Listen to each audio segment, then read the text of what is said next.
আজকে আমি সাবুর পোলাও বানাবো। সবসময় সাবু ভিজিয়ে খেতে ভালো লাগে না, তাই আজকে একটু আলাদাভাবে বানাবো। তার জন্য আমি নিয়েছি সাবু ভিজিয়ে নিয়েছি আর কাজু কিশমিশ নিয়েছি। আমার কাছে কালো কিশমিশ ছিল, তাই আমি কালো কিশমিশ নিয়েছি। তোমরা সাদা কিশমিশ নিতে পারো। দুটো লঙ্কা, কাঁচা লঙ্কা, তেজপাতা, একটু আলু, নুন হলুদ মাখিয়ে জল ঝরিয়ে নিয়েছি, আর ঘি নিয়েছি, আর একটু শুকনো লঙ্কা আর গোটা গরম মশলা নিয়েছি, আর নিয়েছি আমি চিনি। ঠিক আছে, কড়া আমার গরম হয়ে গেছে। আমি এবার রিফাইন তেল দেব।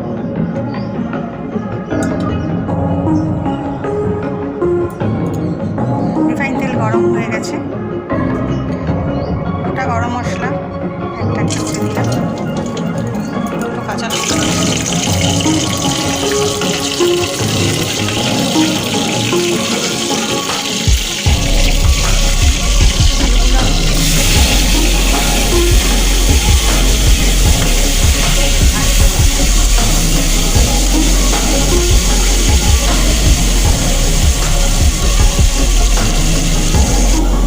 আলুটা আমি লাল করে ভেজে নেবো একদম,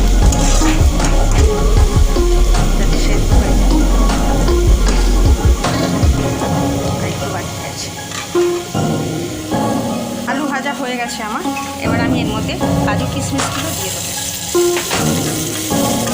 নেড়ে নেবো।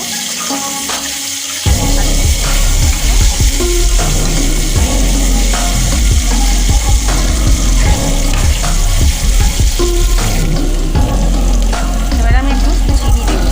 যেভাবে মিষ্টি খাবে সে সেভাবে চিনিটা দেবে। চিনি দিয়ে আমি নাড়িয়ে নিয়েছি। এবার আমি সাবুটা দেবো। আমার এক বাটি সাবু।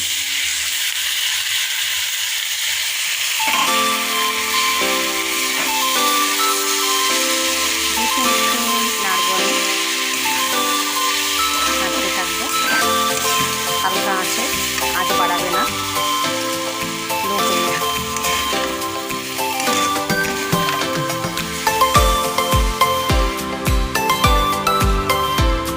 একটু লবণ দেবো আমি।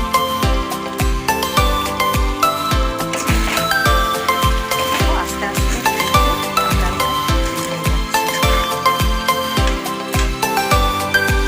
দেখো ঝরঝরে হচ্ছে। বেশি আমি গলাবো না।